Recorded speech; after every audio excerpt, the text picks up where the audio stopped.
မှာတိအန်ဒီတိအန်ဒီမှာအမေလား10လောက်မှနေတယ်နော်ပြန်ကြည့်ကြမလို့အောင်ပြန်တွေ့တဲ့ဘောနော်တိအန်ဒီတိကပြီးမှဒီလောက်မှာ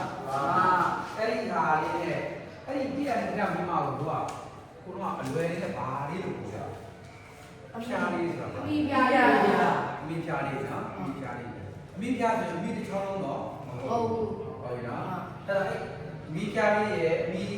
အခုပေါင်းလိုက်ရင်မိယာဟုတ်ပြီနော်အဲ့ဒါကိရိယာကိုကအလွယ်ပေါင်းရင်အမိလို့ပြောတာဟုတ်တယ်ခေါင်းခါမိသာလို့ဆိုတော့အဲ့ဒါဒါပဲမိယာ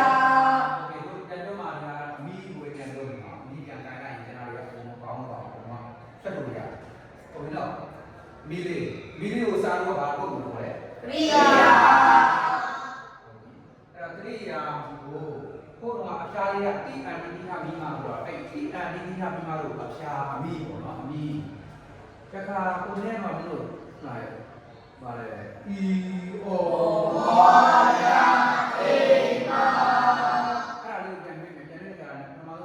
အုပ်စုဖြစ်တဲ့6လုံးကိုပြန်ပြီးတီအဲ့ဒါလေးပြန်ပြီးတော့ပြောကြည့်မယ်ဒီမှာ6လုံးပြအောင်နော်တီယာနေတေပါမိမာအဲ့ဒီ6လုံးကဒါဟုတ်ပထမဆုံးကတော့အစိုးရပြတာဓာတ်နဲ့နော်အဲ့ဒါပဲပြောတာဒါမှမဟုတ်40နဲ့40ကျော်လို့ပဲတိုက်တယ်ဟုတ်လားမှန်ပါဗျာအားဒီအဲ့ဒါလေးပဲငါတို့မျိုးစုံလုပ်ခဲ့တာเนาะအကုန်လုံးကကတာဟောပဲအဲ့လိုပြောခဲ့တာဟုတ်ပြီနောက်တစ်ခုကြံနောက်ဆက်သွားမယ်ဤဟောတာအေမာ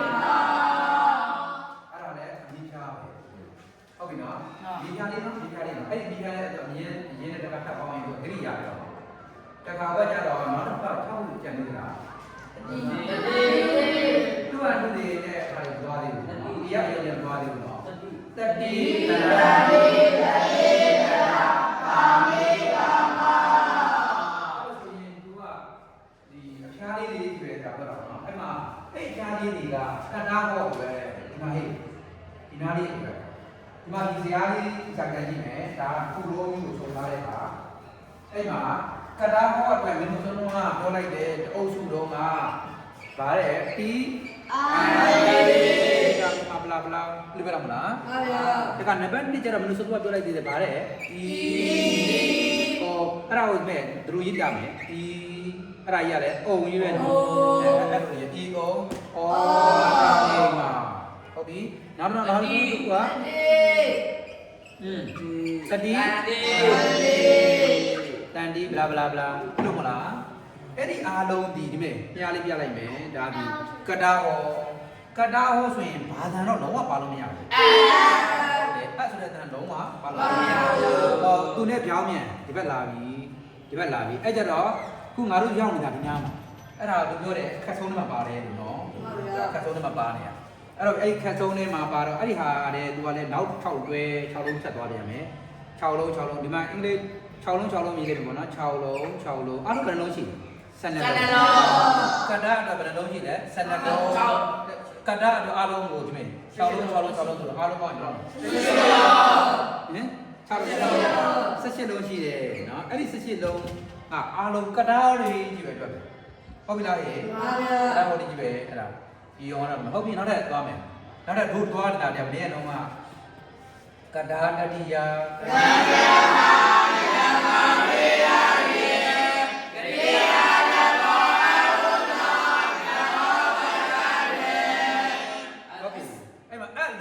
တန်လေးပါမှာမလားပါ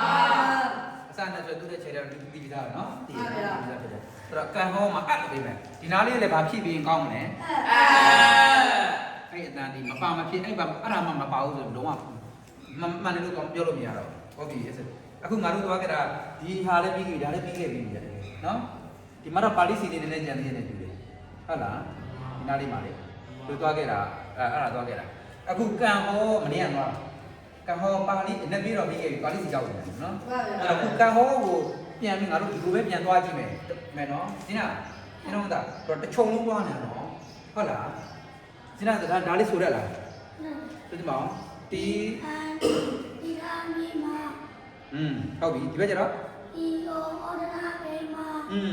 တတိတတိတတိတရ သာမိဓမ္မ သုံးပါးပြန်ဆိုကြည့်ပါဦးအဲသုံးခုကို1 2 3 4ဆိုပြီးပြန်ဆိုကြည့်မယ် တေယမေတေယမေမ နောက်ပါမယ် ဧဝဝလာအိမ နောက်တစ်လုံးပါ တေယရေတတိတရာသာမေဓမ္မ โอเคအဲ့ဒါလေးပြည့်သမျှဒီလိုမျိုးအတန်လုံးဝထည့်လို့မရဘူးဟုတ်ပြီလားဟေ့ဟုတ်ဗျာဘာဖို့မို့လဲ ကာ တော့ အားလုံးပါသူကတော့ဒါပစ္စုပန်လို့ခေါ်တယ်ဒီကျတော့ဘာခေါ်တာလဲကြီးလို့ခေါ်တာဒါကြတော့အမိဖြားလေးတွေတူလားအမိဖြားဟောမလို့စီရတယ်ဆက်ဆက်ရှိတယ်အမိဖြားဟောဆက်ရှိကဘာလို့လို့များအောင်ဆိုတော့ချိန်ပြူဒီနေ့ရဲ့မနေ့ကရဲ့ချိန်ပြူနေတော့မှဟာမင်းသားတယ်ဆိုရင်ဒီနေ့ကိုဟာမင်းကမင်းစားခဲ့တယ် မပြန်ပါဒီစားမှာအဲ့ဒါဆိုရင်ဒါဝိညာဉ်ဖြစ်တာနာခဲ့ပါပစ္စုပန်အတေနာခဲ့အဲ့လိုပဲကြောက်အချိန်ကိုအတိအကျပြောချင်လို့ဒီနေ့စားတာလားမနေ့ကစားတာလားမနေ့ပြန်စားမှာလားအဲ့ဒါကိုကွဲအောင်လို့ဆိုတော့မီးဖြားလေးတွေက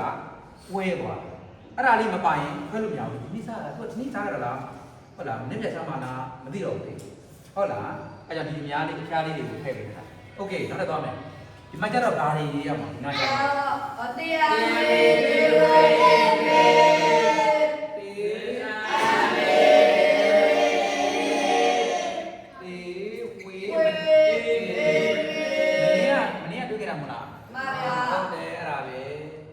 နောက်ကဒါဆက်မသွားသေးဘူးနောက်ထပ်6လုံးလေးတွားကြည့်တော့ကြည့်မလားတွားကြည့်အောင်လားဒီအောင်တော့ငါပြီးတော့အာ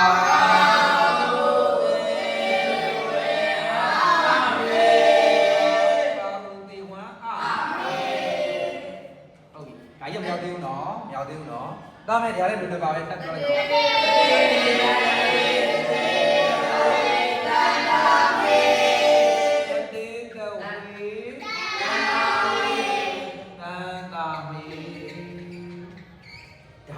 ပါဠိကရဒီတန်းဒီဟာတွေရသွားရင်ဒီလောက်ပိုင်းနေဆိုတော့ရဒီဟာကိုလုပ်တဲ့ဆိုတော့ဟုတ်လားဒီနားတွေကတော့နည်းနည်းခတ်သွားလို့ပေါ့နည်းနည်းတော့ခတ်တယ်ဒါပေမဲ့မင်းတို့ကိုနေ့ကဖြေတာပဲတွေ့ရဆိုတော့ရတာတွေ့တယ်ဟုတ်လားဒီဟာမိုးလေးတွေတချို့နည်းနည်းရတာတွေ့တယ်နည်းနည်းလုတ်တက်ကြိုက်တဲ့သဘောတွေ့တယ်ဟုတ်လားဝါကြကြောင်းလေးတွေဟုတ်လားနံပါတ်ဒီနေ့ဒီကုန်းရလည်းလွယ်တာနော်โอเคအဲ့ဒါဒီဘရိုဒီနာဟာလေးပဲဆမ်းရလားပြန်ကြည့်ကြမယ်ကျွန်တော်ကဆောက်ပေါ်လေးဖွင့်ပါတာကတာတတိယဆိုတော့နားအောင်ရေးတယ်တော့တော့ရေးတယ်ဟုတ်ရေးတယ်နဲ့တော့ကတာတတိယဆိုရင်ကတာတတိယ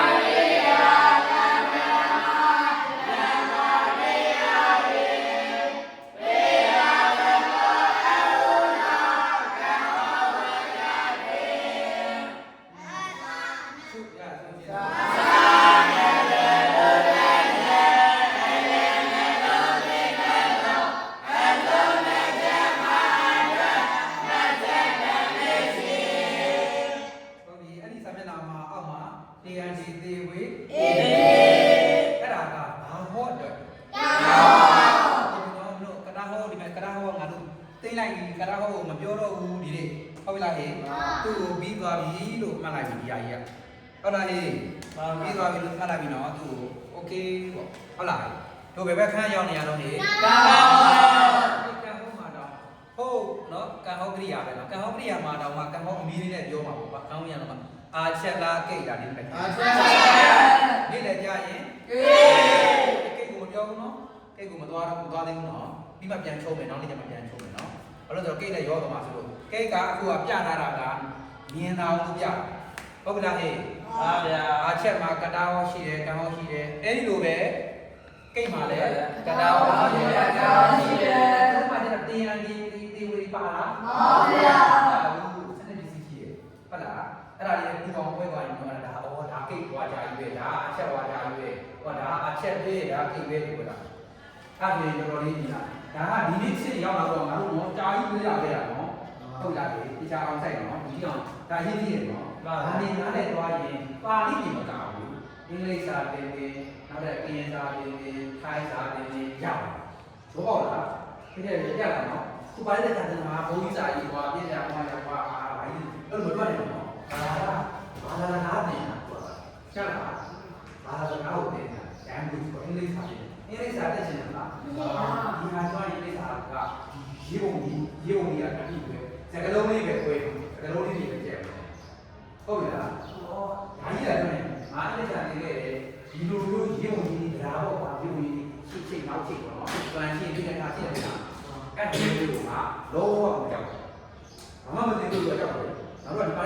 ကျွမ်းတော့အဲ့ကောင်ကြောက်စကလုံးတွေပြီးဥမာကွာဟန်နာပုတ်ဝေးလားအဲ့လိုစကလုံးတွေကြက်တယ်အိုင်လားယူလားဆိုတော့ကြက်တယ်အဲ့လိုလုံးပဲကြက်တယ်အင်္ဂလိပ်စာသင်ရင်ဒီဟာသိထားတယ်ဆိုရင်သုံးဖို့တော့ကြောက်ပါအားစားတင်မှာဒီမှာစားတင်မှာအားစားတင်မှာအကုန်လုံးပဲကိုရဲစားတင်မှာအခုဆိုအခုငါတို့တင်နေတာဒီကအားမဖြစ်ဘူးလို့ပြောကြက်လား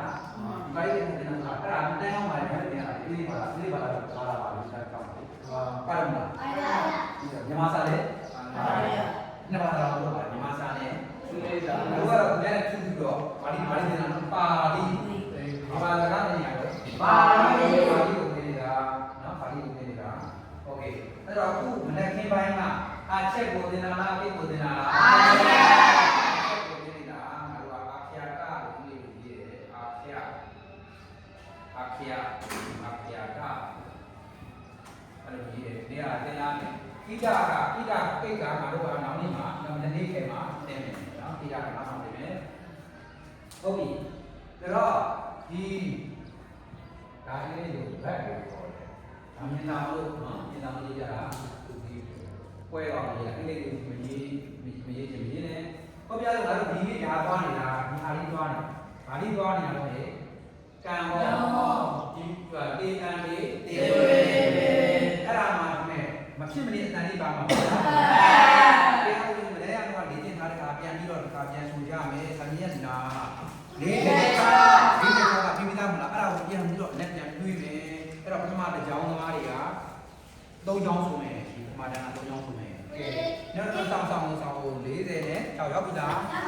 ကဲဆိုမယ်ပထမတန်း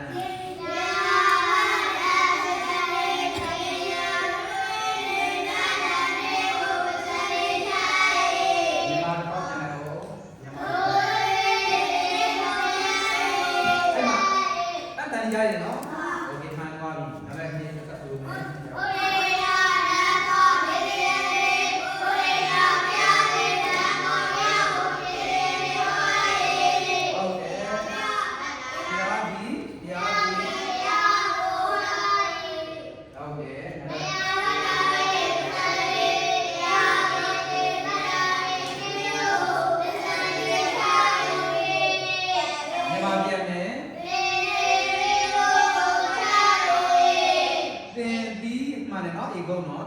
ခမင်းတို့ကိုအရေးလားများလား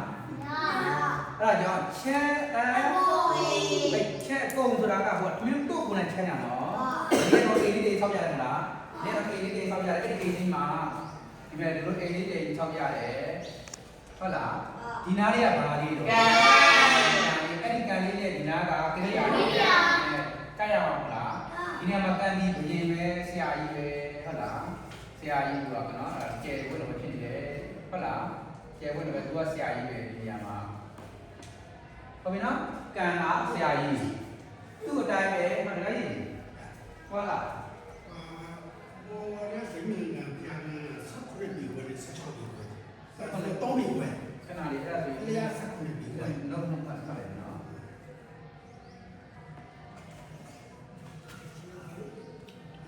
4块米位，那多米位。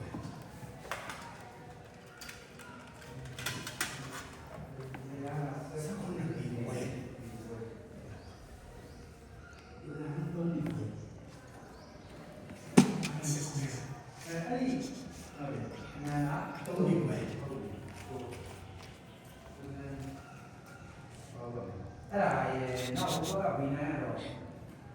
သူလောင်းနေနေတယ်အဲ့ဒါလည်းတနည်းမန္တလေးစီကိုကျွန်တော်ကပြန်ချင်တယ်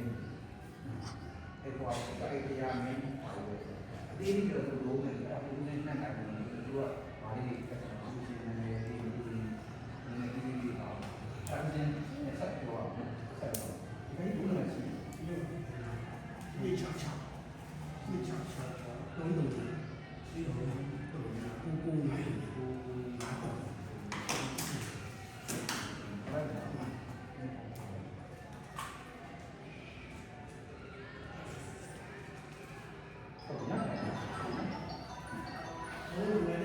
ုတ်ပါဘူးကဲအဲ့ဒါဆို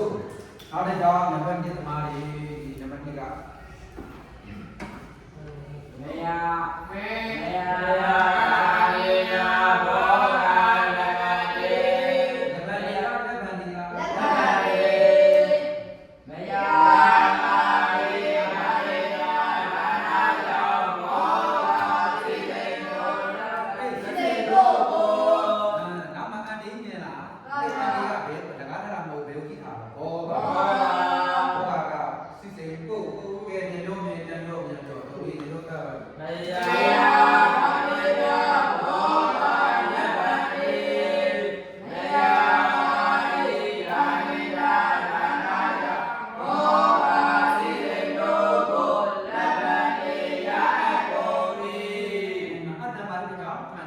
ကုတ်ဆိုတာကဘယ်သိခါတာဘော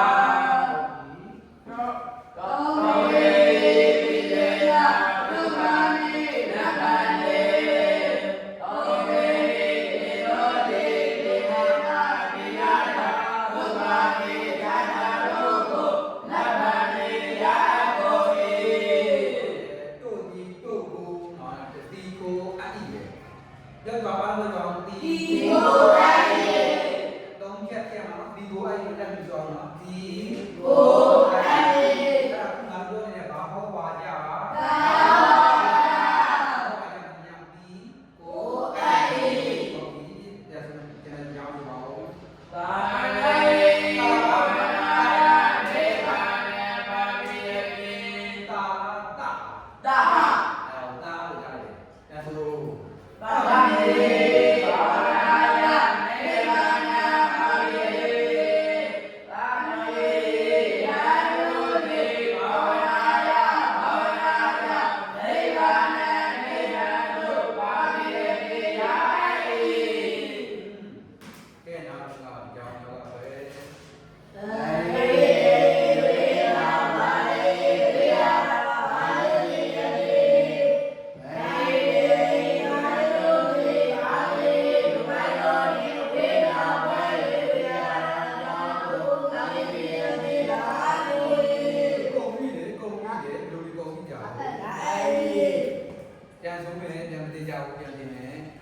Ini jam makan ni, kalau jenis gue ni ini kalau di sini ni, ini di jam nak kat deh, sini kau dia ni dia kau deh, banyak orang sini lah, ini juga. Sama nak nampak berapa lagi tu? Jadi nak ada jam nak di sana nama kasut nama apa deh? Okay, langsung soalnya.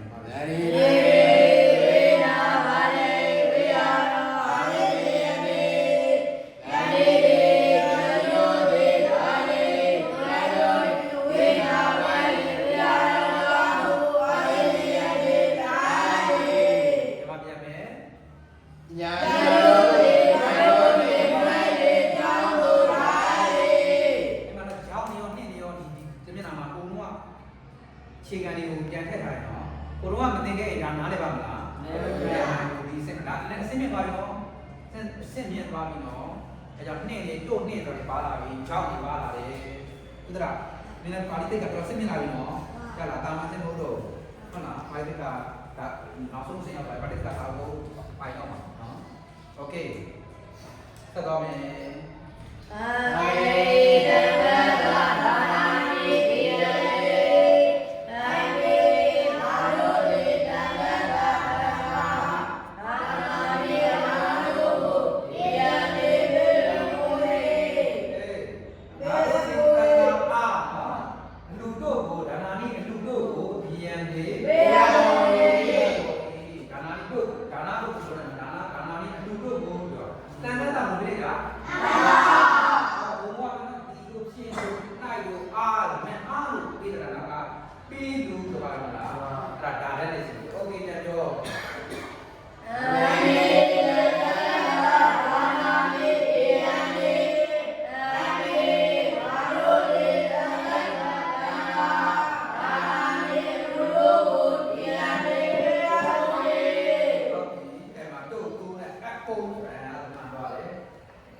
ကဲနောက်တစ်ခု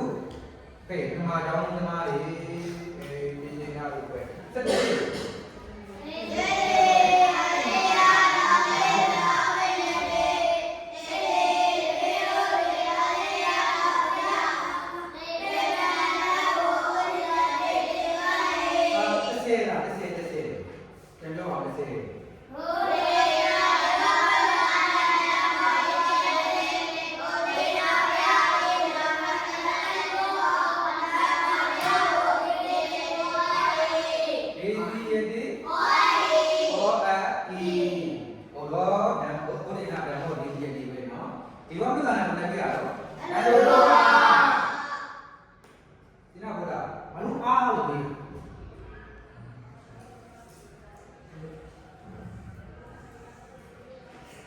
ဒီကောင်ကလည်းကိုအားလို့ပြောတယ်။တဲ့အားလို့ပြောတယ်။တော်တော်လေးတော်တော်လ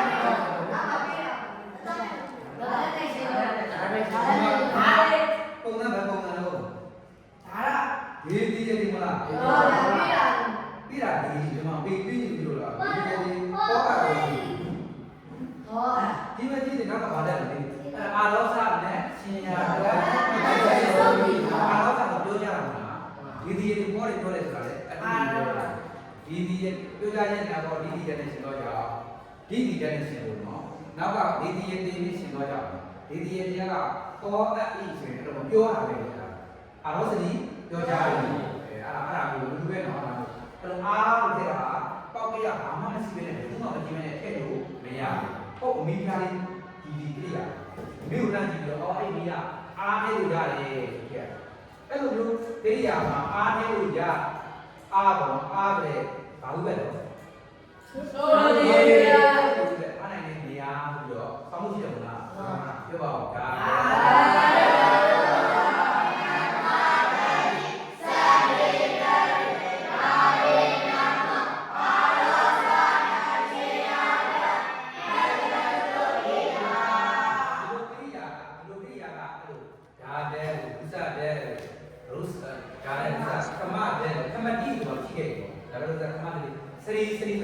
စာရီဒီဆက်ပေးဆက်စာရီဒီဆက်ပေးကြည့်လို့ပါ။ဒါရစရိဒီဓာရီဒီမှာတွေ့ပြီ။ဘာလို့မှာဓာရီရည်ဆောင်းအပ်ပြီးတွေ့ခဲ့တာ။အဲ့ဒါမျိုးပေါ့ဓာရီရည်နဲ့ရှင်းတော့ကြအောင်။ Okay ဟာဒီတဲ့စိတ်ဆက်သွားမယ်။နောက်ထပ်သွားကြမယ်လေပြန်ပြောကြအောင်လေ။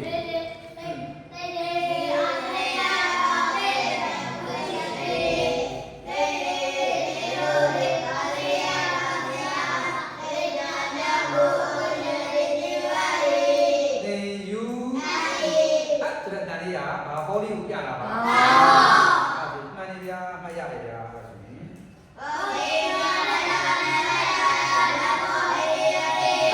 ဲ့မှာကိုယ်တိုင်ဆိုင်ချက်ရှိမှလို့ဟာကြောက်ဆိုင်ပဲဆိုမှနဲ့ဗုဒ္ဓနာဓမ္မောဒီစီရဲ့တိပြိုင်မလားအဲ့ဒါတတ္တန်တခါလေးပါမှာကဲဆိုတို့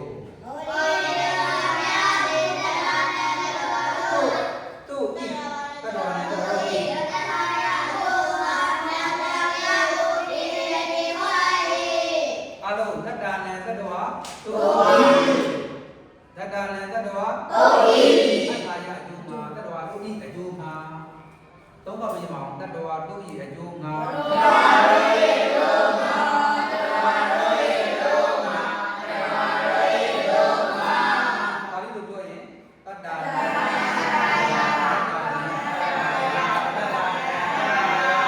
ါပဲဒီဒါလေးပဲဘာမှမပါဘူးကျန်တဲ့ဘုရားနာတော်ဒီဒီရဲ့ဟုတ်လားလေဟုတ်ကဲ့တရားကြီးကနားလည်လားโอเคတမဲနားလည်ကြဒီလိုပြီးလိုက်နော်ပြီးလိုက်တရားကြီးကစတုံးကတော့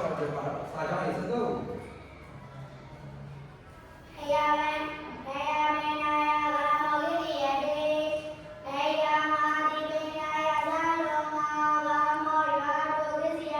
ပါဠိဟံဒါအဲ့ဒါကတော့ပြင်မယ်ဆိုရင်အဟံကာမံကိစ္စအဟံပညာယကာမံအဟံပညာယကာမံကိစ္စဩကိစ္စမီဟုတ်လားဒါတော့ဘယ်ပြင်မှာလဲ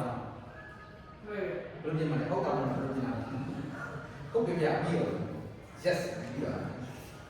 ကျင်းမယ် ဘုရားနာတော့ပြော ဘယ်ဟာကဘာမှကိစ္စမိ မညာမညာကြီးရ ဟာ ပြန်ပြန် ဟာနေတာဘာမှကိစ္စမိ ဒါရပြန်တော့တဲ့ရတယ်နော်တဲ့ရင်ကားကြီးပြန်လာတိုင်းခဲ့တယ်ဒါပေမဲ့ဒီနေ့ကပြောမှာကျွန်တော်ပြောတော့ကျန်တဲ့ခါရဘလို့ပြီးနေပြီကြတာဒါဒီပြန်လာတော့ရေးကြည့်ရနော်ပါဠိစီဘာလို့သွားရအောင်လဲဒါမကြည့်ရင်ဒီလိုသွားလို့မရဘူးမှန်လားနော်ကြားလာဟဲ့ဒီစာမျက်နှာလောက်လေးတဲ့ချောင်းအဲ့စာမျက်နှာ46ကတွန်းနေပါတယ်ဆိုရင်ပါဠိစီတဲ့တော်တော်လေးစဉ်းစားရအောင်โอเคနော်အဲ့တော့ပါဠိစီကိုသွားရအောင်နော်သိစသွားမယ်ဆိုတော့အောက်ဆုံးတစ်ကြောင်းနဲ့စိတ်က ဥရိဒေအာနန္ဒကာနဗတ္တန္တိယတိဝိဒေယသာတို့ဒီအာနန္ဒကာနအဲ့တို့ဤ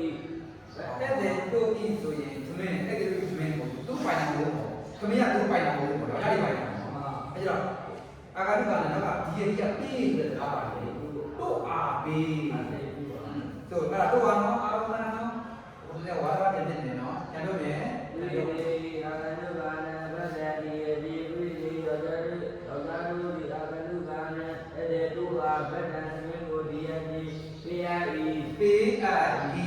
ဟုတ်ပြီကဲအားလုံးကြားတယ်ဒီလိုမျိုးကြားကြည့်မယ်ပုံနာရအဲ့ဒီအမီးလေးတွေပတ်တာပါတယ်ခင်ဗျာ ပစ္စံတေဣတိယတေပစ္စံတေလပိယတေ တဲ့ဒီမှာ သုသံသောလပံတေ ဓာတ်ဗန်ဒီ လပံတေကာမိယတေအာကိစီယတေတိယတေအာရိယတေ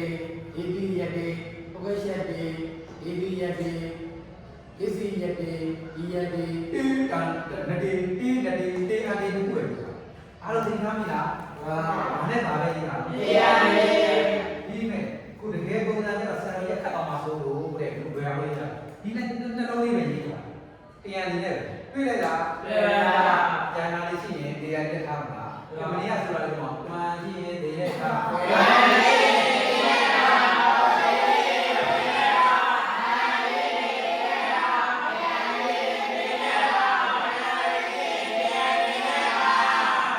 ကျန်တာရှိရင်တရားနေတာဘယ်နေရာမှာရှိရဘယ်နေရာမှာရှိရကန်လေးမှာရှိရ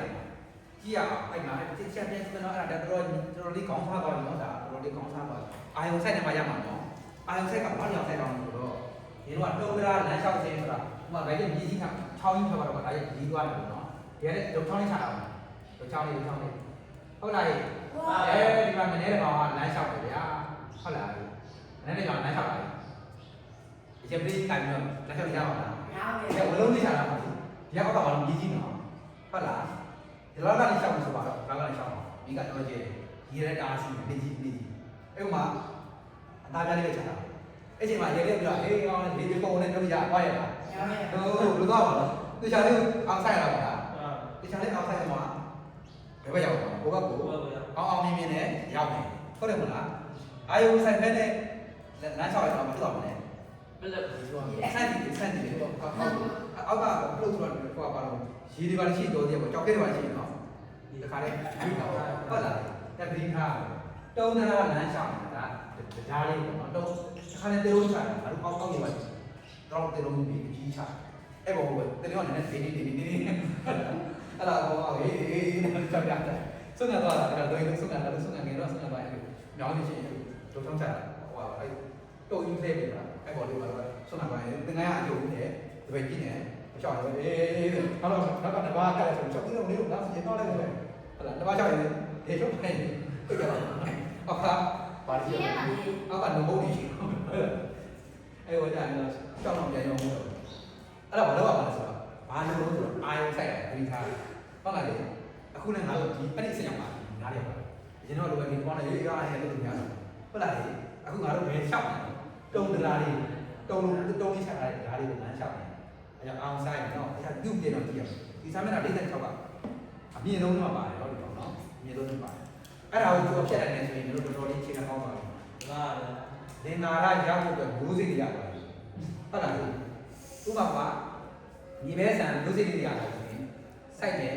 ပြိုးမယ်ဆိုရင်ညီပဲဆန်ကျွတ်တယ်အများကြီးပဲတော့စီရောက်တာတော့အဲ့လိုလေကြီးဝါဖို့တွေအများကြီးတွေချမ်းသာဖို့အတွက်အများကြီးရှိတယ် ဒီဘက်ဆန်လေးတောင်မရှိပါဘူးမှာစိုက်ဖို့တဲ့ဒီဘက်စီလေးတောင်မရှိပါဘူးဆိုရင်တော့ဘာမှအိမ်မမှတ်ဘူးဟုတ်လားစင်နာအဲ့အခုဒီဟာလေးပိုင်းတဲ့ခါဟိုခြေခံတယ်သွားပြီဆိုရင်ဒီငါရတော့တော်တော်လေးဒီငါရဆိုအပင်ကြီးပေါက်လာကိုလာလာရှိကြက်လားအဲ့ဒါကမင်းတို့ပြောနေတာအတွေ့အကြုံနဲ့ဟိုအညာဝတ္တတော်ငါတို့တို့သင်ခဲ့တာဥဝိဇ္ဇာနာနဲ့ငါရလေးရှိအောင်အဲ့ဒါငါဒီပိုင်းကသင်ခဲ့တာပဲအများကြီးကငါပိုင်းကသင်ခဲ့တဲ့လူတွေများပါတယ်ဟုတ်လားကြက်လားအဲ့ဒါပါဠိတိခါကအဲ့လောက်ကြီးတယ်နော်အဲ့လောက်ကြီးတယ်အဲ့အခုပါဠိတိခါကအာဂုစာရေးလို့မဟုတ်ဘူးနော်ဘလို့တအားကြီးလို့ငိုင်းလို့ကြက်တာလေးပါလားပါဗျာ ဆိုနည်းနည်းပါဠိပဲကြက်သူရဲ့ပါဠိတိခါရဲ့အဓိကအလုပ်ငန်းမှာအဓိကလုပ်ရတာကဘာလဲဆိုကြည့်ဆိုပြီးစဉ်းစားအောင်လေးနဲ့ဟုတ်လားဟဲ့စဉ်းနာစဉ်းစားတာလည်းကြည့်မယ်နော်ပါဠိတိခါဘာလားဆိုရင်စဉ်းစားလေးမရဘူးစုနေလေပါပါ စာလေးတော့အများကြီးပဲ၅ကျောင်းလုံးပဲအမေကာကြီးကာဝေးနေရောလှပါဟာဒီကောင်မှဒီကိုလိုလေးကမသိဘူးပေါ့နော်ဒီကလာဒီကိုလိုတော့မရပါဘူးကောပါဝါလိုက်ပါဝါလိုက်ဟိုကဒိုကရတော့ဓမ္မမှာပြေးကြအဲ့ဒါရေးကလေးတမတ်ကွာဟုတ်လားဟာဘုန်းကြီးကဘယ်လိုပြောရလဲဝင်းလေးကိုသနာပါတယ်လေရိုက်ရေးပါလားဟုတ်လား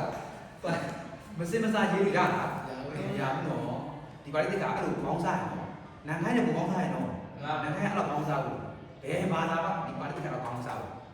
ဒီကောင်အသိချလို့လို့ရှိတဲ့ကောင်နဲ့ရေးနေတာအဲ့ဒါဒီနေဆိုတော့ခေါင်းသမားလေးဆိုတော့မပြေးနေဆိုတော့ကြိုက်တယ်ခေါင်းလေးစနေတာခေါင်းလေးစနေတာတော့ငါမနဲ့ငါချင်းလိုက်တာလေသူကရေးပေါ်ပြတာပါဠိစီပါဆိုတဲ့မာရောက်ရေးပြတာကအနက်ပြေးပါဆိုတဲ့ပါဠိရာရေးပြတာရေးမပြတာကောင်းပါဟုတ်လားအစာကြောင်းကြောင်းနဲ့ဒီကြောင်းတို့ဘာလို့ပြပါလဲသူကခေါ်တော့ခေါ်ပြတာမပြဘဲနဲ့ဘာလို့ပါလားဘယ်လိုမျိုးလဲနိုင်ငံရတဲ့ဘောလုံးနိုင်ငံရတဲ့ဘောလုံးနဲ့ပါညာရည်များနိုင်ပါဟုတ်လားကိုကြက်ကိုကြက်ထားမှာနိုင်ပါတယ်ဟုတ်လားမာတုတရာလေးခိုင်းစရာတော့ကြက်ထားမှာနေဟုတ်လားဒီပါလေးခါတော့မဟုတ်ဘူးခေါင်းများများသုံးဟုတ်ပြီလားစဉ်းစားရတယ်သတိထားရတယ်အဲ့ဒါဘယ်မှာနည်းနည်းတော့ဝတ်တော့နေတာတော့ချောင်းဟုတ်လားပြုတ်သွားမယ်နော်ကြလားတလားနော်ဒါခုတော်တော်လေးတော့နည်းနည်းတော့တိလိုက်တာ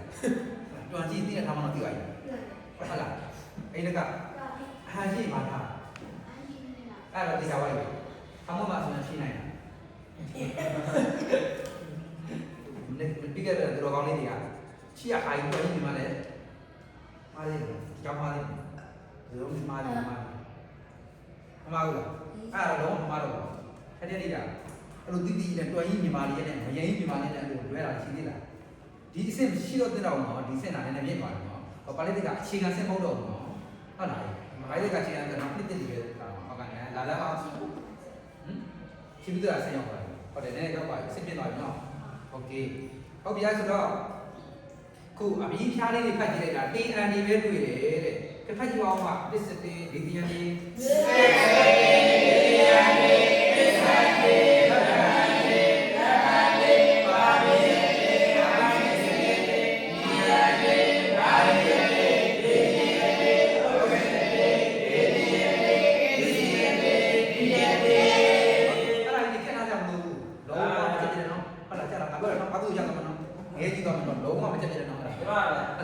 ကြက်လည်းမရဘူးကွာကြက်လည်းပြီးတော့မှာတော့ဘာလို့လဲဆိုတော့ဒါပေမဲ့ဘာလို့ထားလဲရှားလေးကလာနဲ့ပြနေအောင်တော့ဆိုထားအဲ့ဒီနေ့အဲ့ကောင်ကချက်လိုက်တာပစ္စတိတန်းပြောလို့ဆိုတဲ့နေဥပမာကမင်းတို့ပြောပါဦးမှာဘာပေါ့နော်တမာပင်ရဲ့အောက်လေးမှာနော်ဟုတ်လားကော်ဖီကွက်လေး၅ခွက်ရေမြို့လေးနဲ့ဟုတ်လားဒီလိုလေးရေကိတ်ကွာလေးရဲ့မြို့လေးရဲ့ဦးစင်တပါဟဲ့လားချင်ချင်စီအေးလေးချင်ချင်လေးပါအေးစီလေးကော်ဖီတစ်ခွက်တောက်ပြီးတော့ဟုတ်လားမုံလေးကြိုက်လိုက်ကော်ဖီတောက်လိုက်လုပ်နေတယ်ငါပြောမှာပါမင်းတို့ပြည်စင်းမှာကော်ဖီကွက်လေးမြင်ရတယ်မြင်ရလားမြင်ရတယ်ဟုတ်လားပေါ့စီရတယ်ငါတော့ပါသေးပေါ့စီငါတော့ပဲအဲ့ဒါမြင်ရတယ်မလားတမာပင်ကြီးမြင်ရလားမြင်ရတယ်မလားဘာလို့တမာပင်ဆိုပြောတာလဲတမာလို့ပြောတာလဲတမာပင်ပြောတာတန်းနေဆိုတာကော်ဖီပြောတာလည်းတော့သိတယ်အဲ့ဒါစကားလုံးသိဥမာခုနိုင်ငံသားပြောတယ်သူတို့ကော်ဖီတော့တမာပင်ဆိုသူသိပါမလားမသိဘူးတမာပင်ပြောရင်တော့မသိတော့ဘူးနော်ဟုတ်လား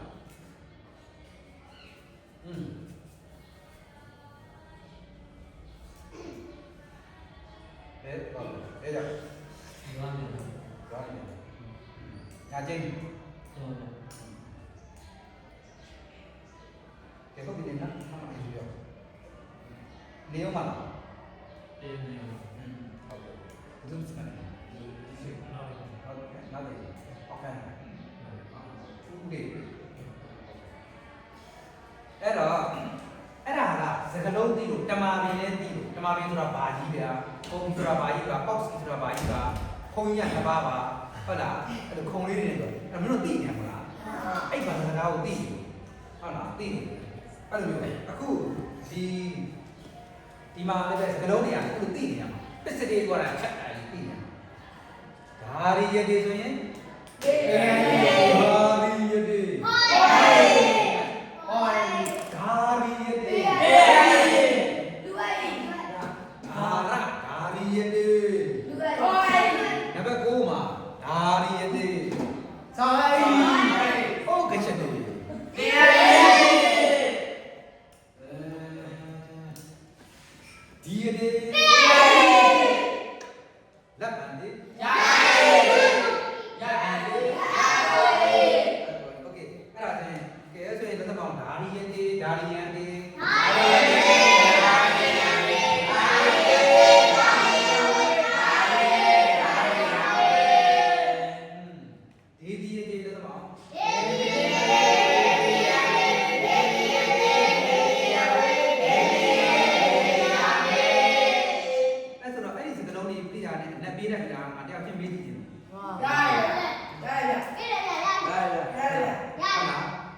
သူဝိရဘယ်လိုနေမြတ်ကြကောင်းလဲပေါင်းရည်ဒီအဘိယဆောင်းအဘိယကျော်ခါရဒီတာဘယ်လိုနေကြတာလဲဒီချွတ်ချင်လေးဒီချွတ်ချင်လေးကြတာလားအပြာရောက်နေကြတာလားအညာရောက်နေကြတာလားချွတ်ချင်တော့မဟုတ်ဘူးကိရိယာလည်းပြောရအောင်ဟုတ်လားဘယ်လိုနေစားကြတာလဲ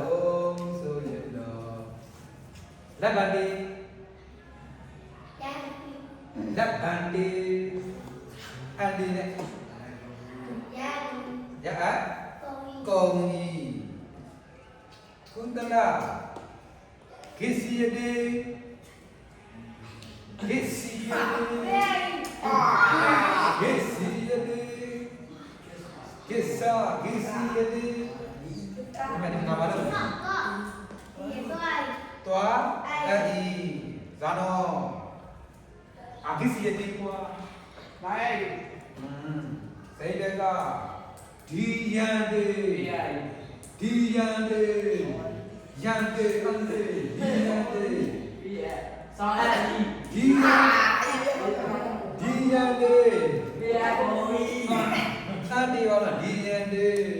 အဲ့စကလုံးလေးရရင်ဒီမှာလေးရတယ်ဗျာအဲ့စကလုံးလေးရရင်ဒီမှာလေးရတယ်အဲ့စာအဲ့ပါလေးရတမာမင်းကြီးပင်တင်းကြီးပင်ကိုတမာမင်းတင်းတော့ညာသေးဟုတ်လားဒီဘဲကိုညက်ကိုဒီဘဲတင်းတော့ညာတရားလေးဒီဘဲပြီးသားမှာညက်ပြီးဟုတ်လားကိုရင်လေးညက်ပြီးသားမှာဒီဘဲလေးကောက်ပြီဟုတ်လားဘာလို့စကားလုံးကိုညက်လာဒီဘဲတော့မသိဟုတ်လားမင်းတို့သိရမလားညက်လာဒီဘဲတော့သိတယ်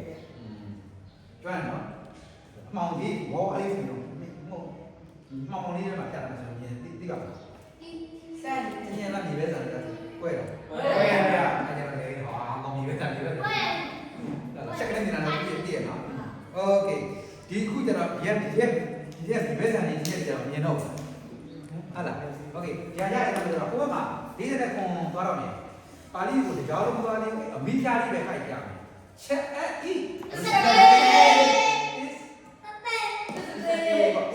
ဘာလို့ဒီလဲဒါကြည့်ရှင်းတော့ရှင်းတော့ကျွန်တော်တို့ကြည့်ရှင်းမကြည့်နဲ့နော်မင်းတို့ကောင်းတဲ့ရှင်းလို့ပြောချက်အီအေးအနည်းနဲ့ကျွန်တော်တို့တရားနဲ့ကျွန်တော်တို့နော်နော်ဒါဘောရပါတော့ရှင်းဒီကောင်းနေကြည့်ဒီလိုပြောမှာရှင်းဒီကောင်းနေကြည့်နော်ဟောအကိုအီ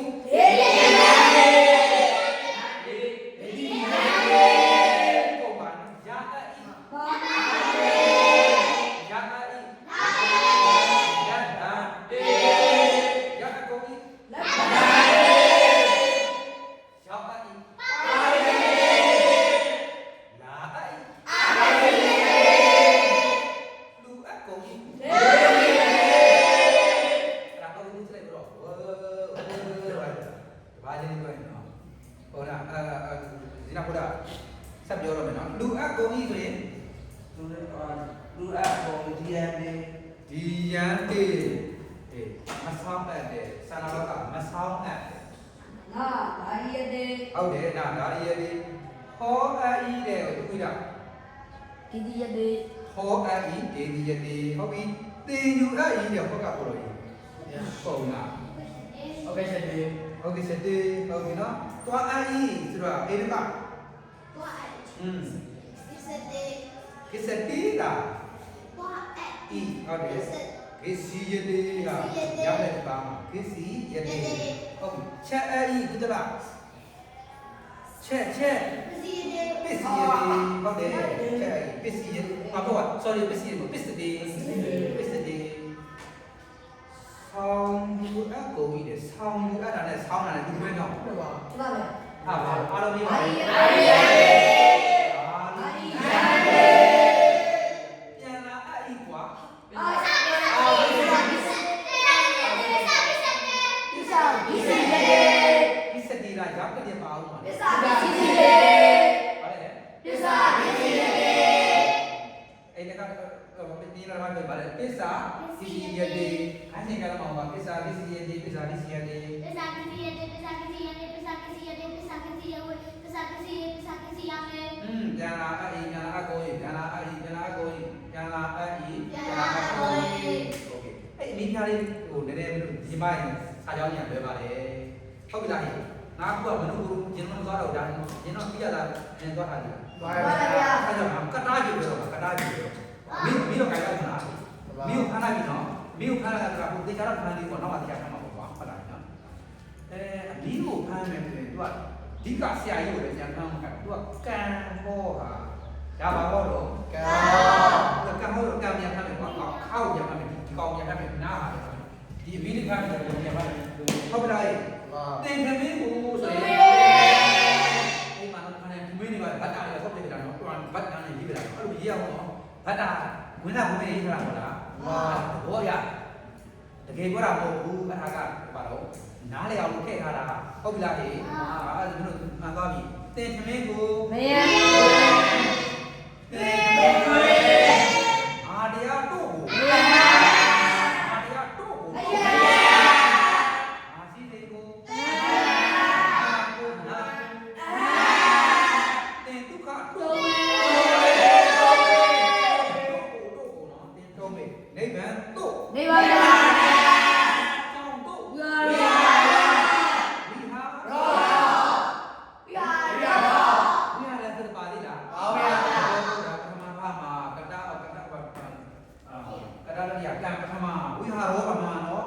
ဝိဟာရကျောင်းပြီလား ဗျာတို့ ကံပုံကြီးကျောင်းတို့ဝိဟာရောအလူတို့ကို ဒါနာမီ အလူတို့ကို ဒါနာမီ ဒါနာ ဒီ ထီကို စိုက်ပါ တင်တရားကို တွေ့ ကျောင်းလေးတင်တရားကိုဟာကို အာ တင်တို့ ဘာ တင်ရွာတို့တော့တင်ရွာတို့ တွေ့ ဟာတမီကို အာ ကလေးတို့ကို ဒါလည်းပါ ဘာဘာ ကလေး ဘာ တို့ကိုဒါကီလာဒါလည်းဒီဒီမှာလို့ရတော့မရတော့ဘူးဒါလည်းကာကလေးတို့ကိုနော်စိတ်ကရေးတာလည်းမပြရတာဒိုင်းကိုဘောပေါက်ပတ်မယ်မြေကမြေတာလည်းမပြည့်ဆိုရင်တကယ်တော့တကယ်ကိုရနေတာရေးကိုရေးတာလည်းရတယ် ရေးတော့လားအာတော့ပြီလေးပဲကိုရနေတာဟုတ်ပြီဟုတ်လားဒီကညဆိုလို့လိုက်တော့ပေါ်လိုက်တာဗျာအောက်ကျောင်းကကျတော့ရွာတို့ ဥရိတော့ ရွာတို့ ဟာဘောဟာဘော ဒီကလက်ကြတော့မှာညာရီဆိုဒါမှန်မျိုးလို့ဒါမောတော့နောက်ဒီကမောဟိုအဲ့ဒါကိုကြည့်ရတော့အဲ့ဆိုရင်ပြန်ကြည့်မယ်ဟုတ်ပါလို့အဲ့ခေါင်းနဲ့အဲ့ကန်နဲ့ကရိယာကိုပြန်ဆက်တော့မယ်သင်သမင်းကိုချက်အကြီးအောင်းနေစနာမယ်ဘောင်းဆိုတော့မကြဘူးဒီမှာသင်သမင်းကိုချက်အကြီးဘာဆုံးမကွဲတယ်တွန်ရှိရင်တိနေလားโอเคရရတွန်ပစ္စစေအားရပြောနေတာဒါတထားပြီးတော့ပါပြီးကိုကျွဲပါပိုက်နေကွာโอเคအဲ့ဒါ တရားလို့စကြည့်မယ်ငါတရားတို့ကိုဟောအပ်ကုန်၏တဲ့ဒီတန်းမှာဒီတန်းငါတရားတို့ကိုမယံဒေဒီယာမေ ဟောအပ်ကုန်ဒေဒီယာမယံဒေဒီယာမေမယံငါတရားတို့ကိုဒေဒီယာမေဟောအပ်ကုန်၏ဟုတ်ပြီငါစည်းစိမ်ကိုရအပ်၏တဲ့ပြည့်တယ်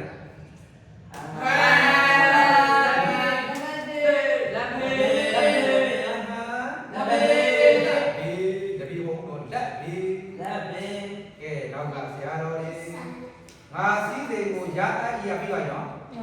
ဟုတ်ပြီတင်ဒုက္ခတို့ကိုရဟုတ်တယ်ဟုတ်တယ်တင်ဒုက္ခတို့ကိုရအကုန်ကြီးဟုတ်တယ်လက်ပတ်တီလက်ပတ်တီလက်ပတ်တီလက်ပတ်တီလက်ဘေးလက်ပတ်တီဒါနဲ့နိဗ္ဗာန်တို့ရောက်အပ်တဲ့ပထမကြောင့်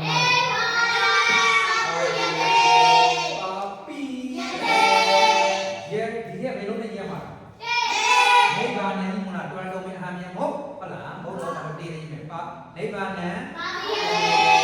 ကျောင်းတို့လာအဲ့ဒီပြတ်သွားတယ်ဒီထဲနဲ့မရရေးမှာတော့ဒီမှာတော့အာသတိစေတဲ့အနေနောက်တဲ့ကျောင်းတို့အလူတို့ကိုလူအကုန်ကြီးဒါနာနီဒီယနေโอเคပါပါပြီသတ်သွားမယ်ထီကိုမစောင့်ရတဲ့ဒီမှာတန်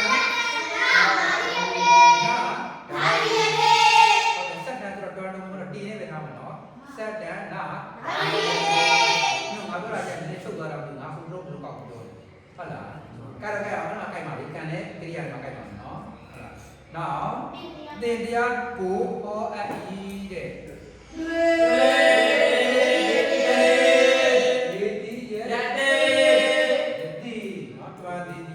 ငါအတက်ကိုသင်ယူအပ်ဤတဲ့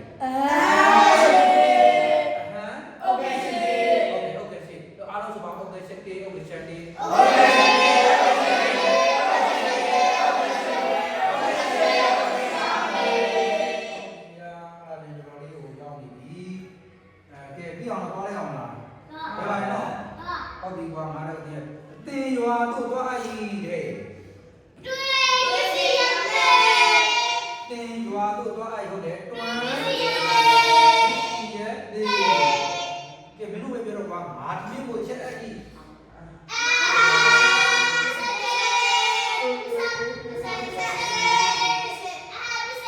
ပစ္စည်းဟမ်ကလေးတို့ကိုဆောင်းအပ်ကုန်ပြီအပ်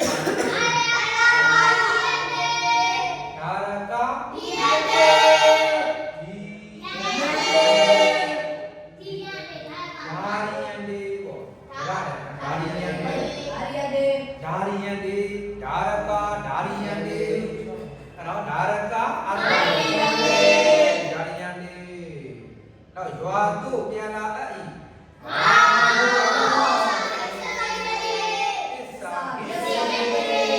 ပစ္စာကိစီရပါလေပါမနော်အဲ့လိုဆိုရင်ဂျာကြီးတော့ရပါပြီအဲ့ဒါခေါင်းလေးပါထည့်လိုက်ရပြီဒီလိုဟုတ်လားသရိုးသမီးတီဆိုရင်ပညာရအဲ့ဒါမှရည်ရသေးတယ်ကတာကတတိယခိတ်ဆုံးကလုံးနေအားလုံးကိုငါတို့တီးအားလုံးကိုတတိယနဲ့ရေးရမှာပေါ့နော်။ဒါပါလား။အဲ့ဒါတခြားတော့ပြောမှာ။တခြားတော့ပြောမှာ။ကဲတော့အားတော့ပါ။ဒရုသမီးဒီပညာတို့တင်တို့ဒီငါတို့ဒီ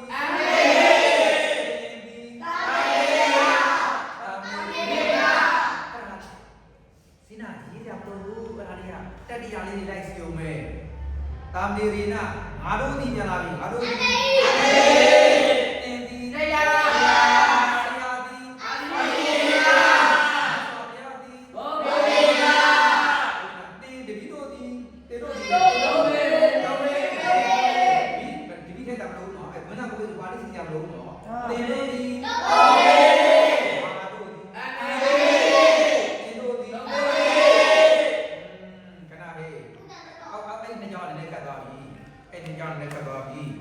ဝိသနာမင်းကြီးနေစင်ကတပြက်ဇူစကာပုံနာနေရာမှာအဲ့တကယ်ကတာစစ်ဟေးဒီအားလုံးအဲ့ဒါမှားတယ်နော်ခက်ရဒီကတခြားကြည့်မယ်နော်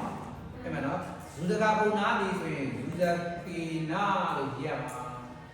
ဟေးအဲ့ဟာအဓိကဟိုဝိသန္တ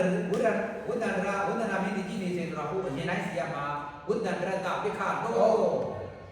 ဘုံမလို့ပဲဆင်ရမှာအဲ့ဒီကြောင့်ကဝိသန္တရာမင်းကြီးနေစင်ကမကြည့်နေစင်နေကြည့်နေအဆင်မှာမဟုတ်တာဟုတ်လားအဲ့ကြောင့်ဝိသန္တရတပိခတော့ဆင်ဟုတ်တယ်ဆင်ကအဆင်တိုင်းနဲ့ဆင်မှာနော်ဆင်ကတော့အရင်တိုင်းနဲ့နော်အမစီနေမသွားနဲ့ဘာသာဝိသန္တရတပိခတော့ယူဇကေနာဒါရကအာရိယံဒီကိုရနာအဲ့ဒီကြောင့်ဘုဒ္ဓတရတာပိခါသောသုဇကေနာဒါရကဒါရိယံတိ အဲ့ဒါဟုတ်ပြီနော်ဒါရီယန်ဒီအားလုံးမြန်မာပြန်ပါဠိနော်ဖတ်ပြီးတော့ပါဠိစီကြစို့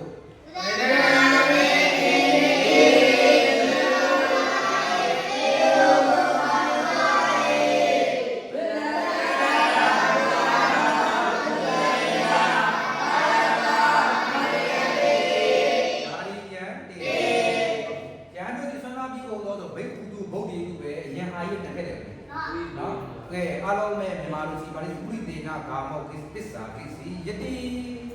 အားလုံး